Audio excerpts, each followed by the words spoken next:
Thank you, ladies and gentlemen. It's 6 p.m, so we will commence. I would like to begin by acknowledging the Whadjuk Noongar people, traditional custodians on the land in which we meet today, and pay my respects to their elders past and present.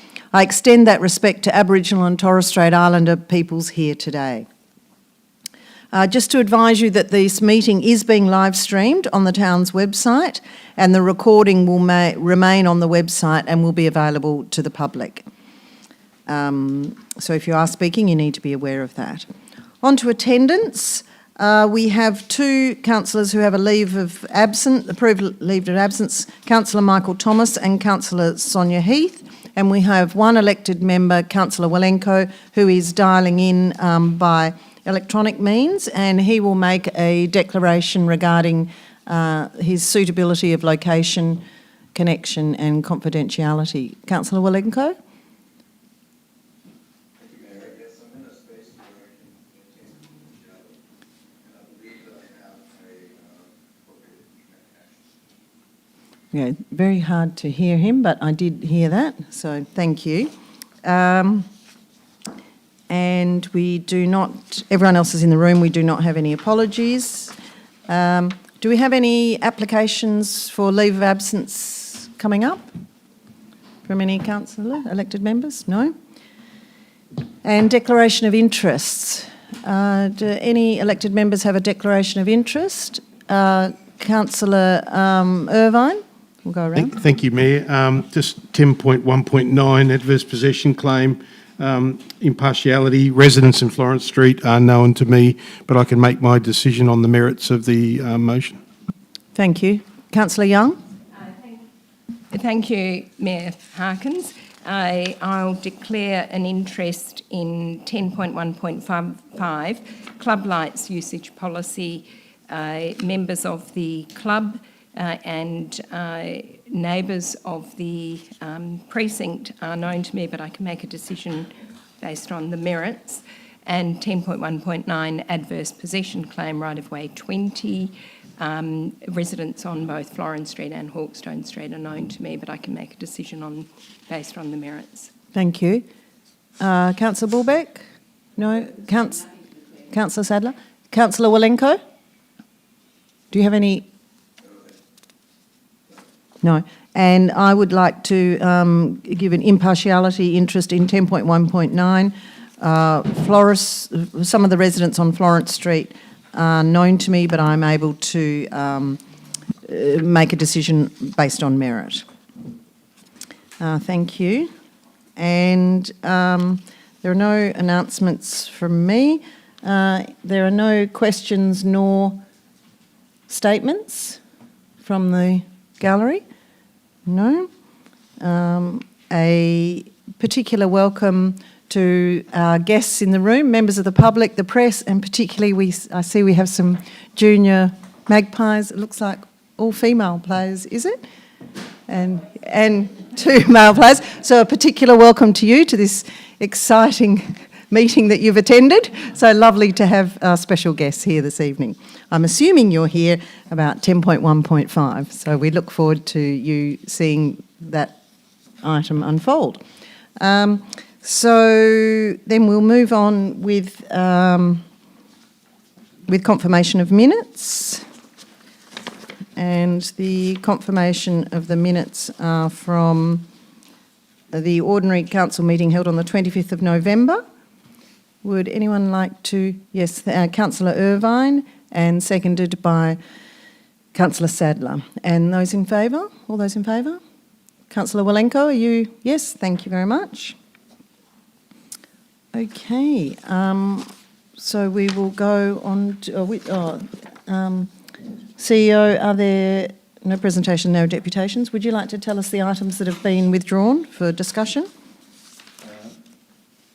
Madam Mayor, I can. All of them, are there? There's a few. So 10.1.4 is withdrawn because it needs an absolute majority decision. 10.1.5, Councillor Young has asked to be withdrawn. 10.1.8, that's Marine Parade Shared Path, Councillor Sadler has asked to be withdrawn. 10.1.10, The request to appoint electoral commissioner requires an absolute majority. 10.1.11, acceptance of the annual report, requires an absolute majority. And Madam Mayor, if I could I suggest that 10.2.1, which is the Audit and Risk Committee, also be withdrawn to give the council the opportunity to actually take it behind closed doors if it so desires. Okay, thank you. And so that means item 10.1.1, list of payments, 1st to the 31st of October 2025. 10.1.2, monthly financial statements for the period ending 31st of October 25. 10.1.3, list of payments 1st to the 30th of November 2025. 10.1.6, policy review staff superannuation policy. 10.1.7, Marine Parade shared parking trial, short-term pick-up and set-down bay. And 10.1.9, adverse possession claim right-of-way 20 to 50 Florence Street, have all been, can all be voted through en bloc. Yes, would anyone like to move those items that go through en bloc? Councillor Young, seconded Councillor Irvine. And all those in favour of those items to be voted through en bloc? That's unanimous. Thank you very much. So we will go through in the order that they are listed. 10.1.4 and the officer's recommendation, as this one requires absolute majority, that will be on, officer's recommendation is on page 19.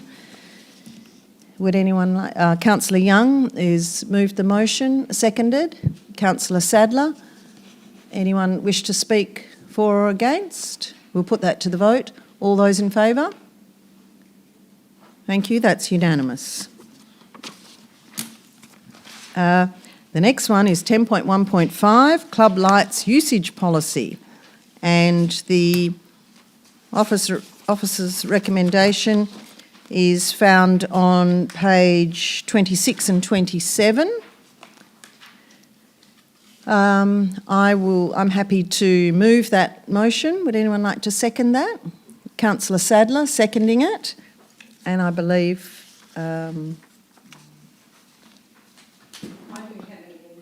do you want Sorry, to? Mayor Harkins, I have an amendment. Yes. I don't know if the mover and speaker want to speak to it. Yes, I speak to it first. Yes, I'll speak to it before accepting. Yeah, Madam Mayor, the normal Yeah. course would be that... Okay. Yes, thank you. Councillor would... Yes, yes, thank you. bring it up to the debate. So I would just speak in favour of this this motion. It has been, as you know, we have been working on it for quite some time, and it was driven by the Magpies Club applying for the grant, which they were successful in obtaining. We have had ongoing discussions with the football club and the neighbours, being very conscious of ensuring that we have community support for this initiative, and the council and the town are very pleased that we're having an increase in our infrastructure in that area, particularly as it means that the Junior Magpies football can encourage girls' games on a Friday night, which was the whole point of them applying for the grant, and it's very pleasing that they have been successful in obtaining the grant and opening up that oval to girls playing on Friday night. As you know, green space in Cottesloe is limited. We don't have any greenfield space, etc. So we're limited with the green space that we have. So using it on Friday night, enabling girls to play AFL is fabulous. And so I think we have come up with a good compromise of allowing training to be under safe lighting conditions and the games to be played with safe lighting conditions, which was the whole essence of it, because the current lighting was not safe. So obviously when you're playing sport, safety is extremely important. So I think we've come up with a very good compromise, and I think it's very exciting for the club and for the town. Keep noting that the vast majority of members of the Junior Football Club are Cottesloe residents. So I urge all councillors to support the motion.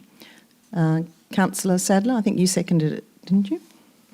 Thank you. Look, I'd just like to reinforce everything that Mayor Harkins has said, and just to also thank the junior women and boys who have come along, young girls and boys who have come along to demonstrate through their presence their keen support for this motion and for their public participation. Keep it up. Thank you. Would anyone like to speak against, Councillor Young, you'd like to put up your amendment? Yes, I would, thank you. I have circulated the amendment. It's a minor amendment in the following terms, that the officer's recommendation be amended by the inclusion of a new paragraph as follows. 5, notes that this resolution is consistent with Council's intent in approving the lighting upgrade as reflected in Council's resolution on the item in March 2025 and supporting rationale. Before I move that, can I just ask for clarification from the CEO about the report and the mention on page 21? Through you, Madam Mayor, in the background, the first line reads, at the moment, at the March 25 Ordinary Council meeting. It should have read at the September 24 Council meeting. That is actually the September 24 resolution, as is reflected by actually the resolution number 158 of 2024. So probably pretty clear that it's an error. We didn't refer to the March 25 recommendation report. We should have, but I apologise for that. But what we can say is that the recommendation has been formed very much in mind with what that resolution was formed in March of 25. So just to clarify, can that be changed administratively? We have already changed it administratively on the website, and I think we had a copy in front of you tonight. Yes. Okay. So if I have a seconder, then I can speak to my...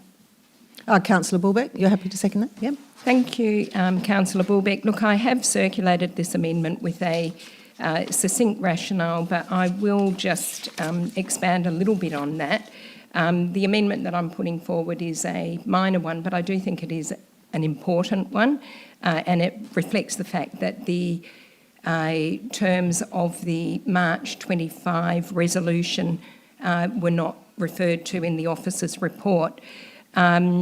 In the March 25 resolution, Council articulated a clear intent in approving the lighting upgrade, and we made it very clear that it was about improving, and to quote the actual resolution, improving amenity and player equity for junior football.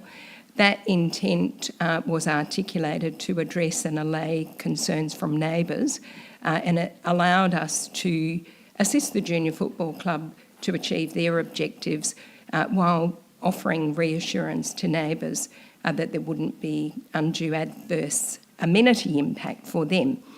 In the March resolution, we also asked the administration to work with the club to agree on the hours of usage of the upgraded lights, and as referred to by Councillor Harkins and Councillor Sadler, the administration has done a really commendable job in reflecting the intent of Council's resolution in the final proposal, and I really do thank the administration for working with all parties and for the parties' willingness to compromise in order to get the right outcome for everyone.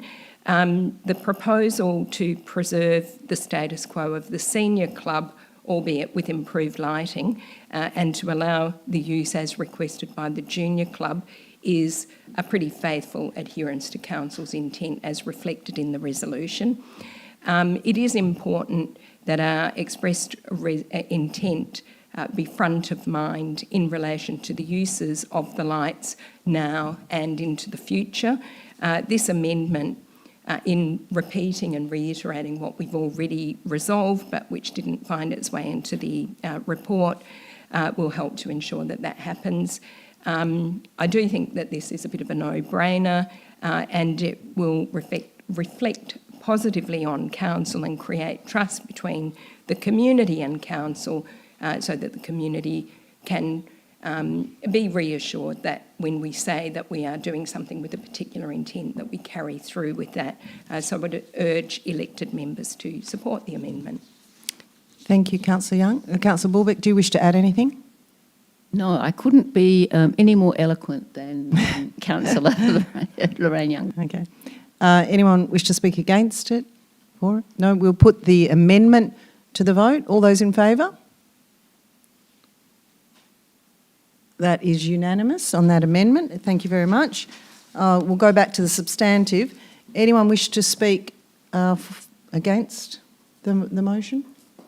No, we'll put it to the vote. All those in favour of the substantive motion, including the amendment? And that is unanimous. So, congratulations to the football club. And if the football club would like to stay, we'd be delighted to have you. However, if you would like to leave the chamber, you're more than welcome to go home for dinner.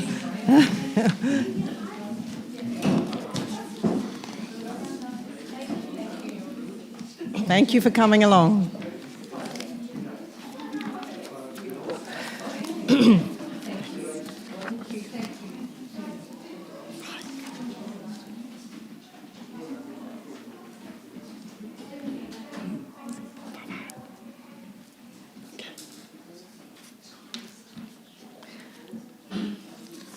Okay, we'll continue on.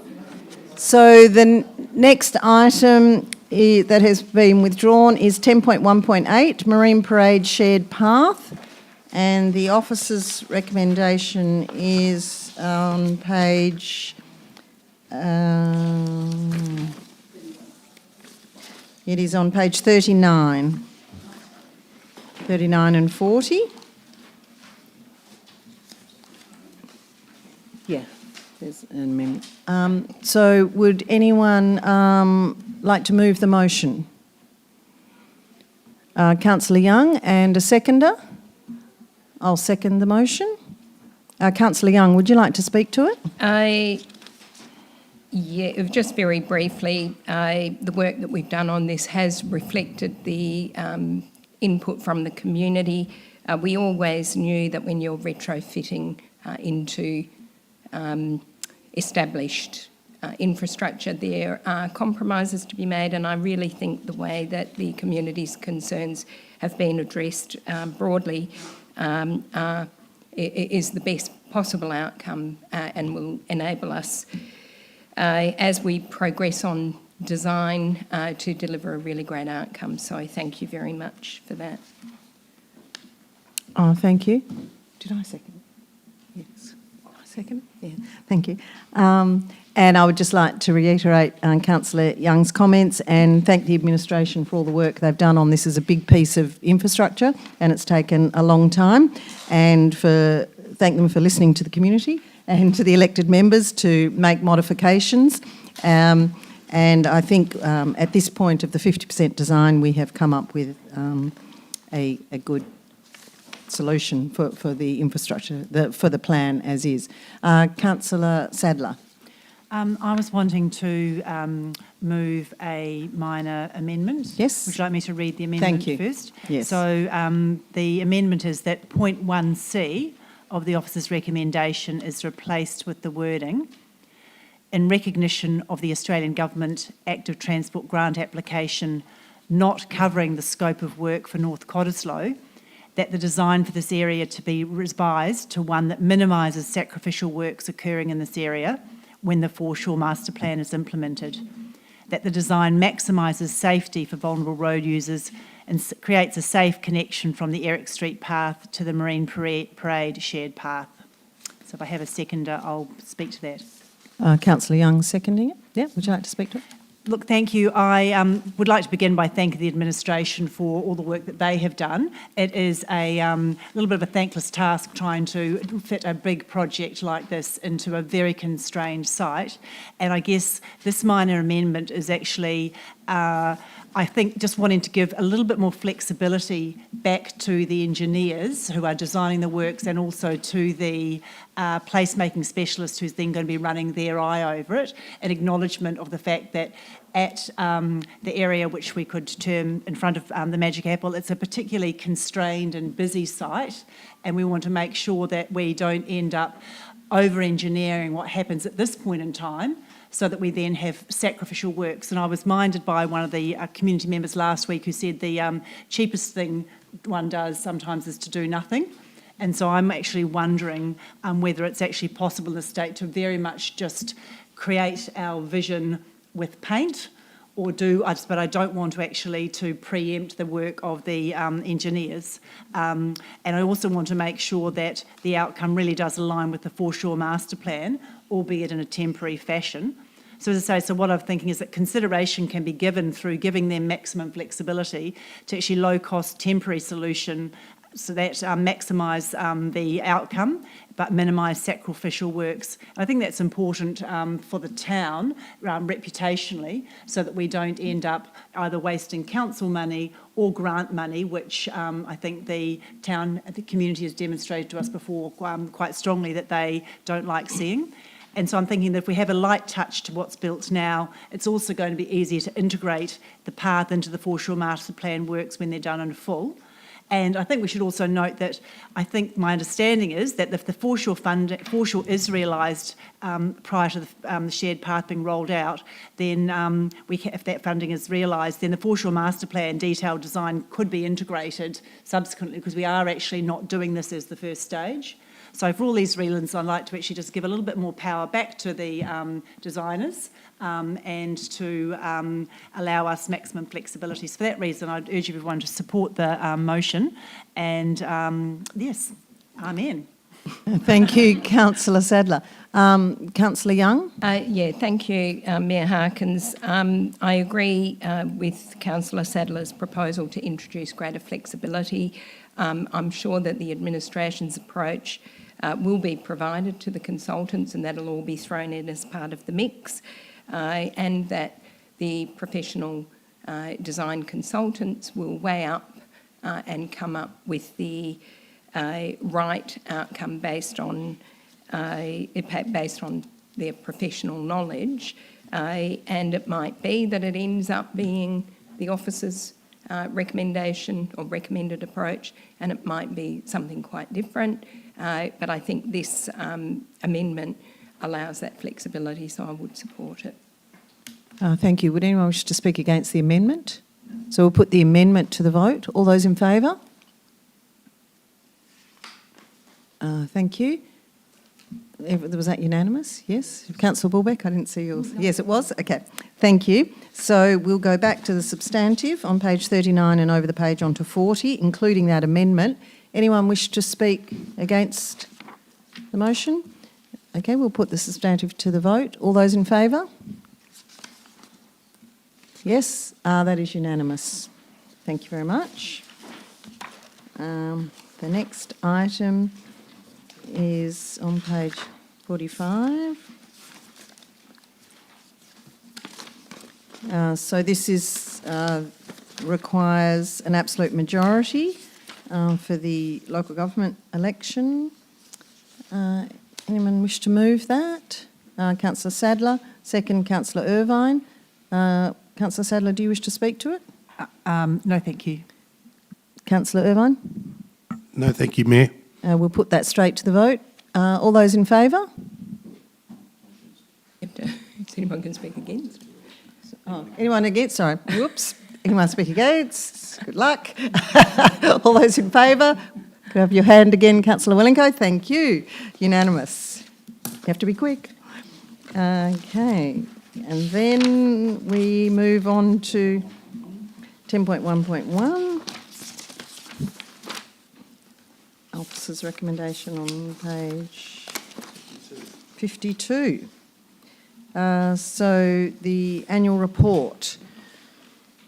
Anyone wish to move the item, annual report? I'll move the item. Anyone wish to second it?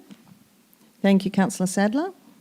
I'll just briefly speak to thank the administration, particularly the CEO, for pulling it all together, and my predecessor for writing the mayoral report from the mayor. It's acknowledged that it is a big piece of work from all the administration, so I thank them for putting the annual report together. Councillor Young, you seconded it? No, Councillor Sadler, apologies. You wish to speak to it? Only briefly to thank the administration for their work and for assisting us to achieve a clean audit. Thank you very much. Yes. Anyone wish to speak against approving the motion? No? We'll put it to the vote. All those in favour? And Brad's hand appears. Yes, and it is all unanimous. Thank you. And then the next one is the audit. Madam Mayor, the next item was 10.2.1, the Audit and Risk Committee meeting, and I just felt it may be appropriate if council wished to go behind closed doors to discuss any of the confidential items in that. So I'll put that motion to the council to go behind closed doors. Yeah, to go. So anyway, Councillor Young to go behind closed doors to receive the audit meeting, and Councillor Sadler to second it. Just perhaps the CEO could clarify, articulate the reasons. There's elements in the audit that involve the business of the organisation which should not be revealed to the public. It would put their organisation at risk if they were revealed to elements of the public. Okay, thank you. It's to protect the property of the town. Is that the head under the Act and under which it falls? Is it the provision in the Act about protecting? It's protecting the property of organisation, town? yes. Yeah. Yes. Yeah, so, Okay, do you wish to speak to it? no, thank you. No? No? We'll put to the vote. This is to go behind closed doors to discuss 10.1.2. All those in favour?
I've just seen them walk away.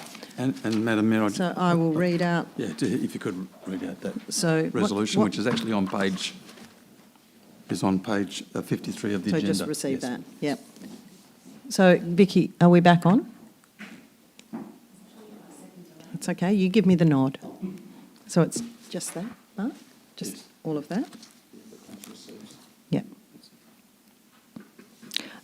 So we're back from behind closed doors, and I would like to confirm that item 10.2.1, receipt of Audit, Risk and Improvement Committee minutes, and the council receives the attached unconfirmed minutes of the Audit, Risk and Improvement Committee meeting held on the 8th of December 2025 and adopts the recommendations contained within, and that was passed unanimously.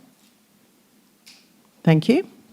Thank you for attending, and at 6:34 the meeting is closed. I wish all elected members and, most importantly, the administration an enjoyable holiday and a break from coming to Broome Street every day, and enjoy your holiday and your festive season with your family, to elected members and to staff. So thank you. See you in February, if not before, at the beach.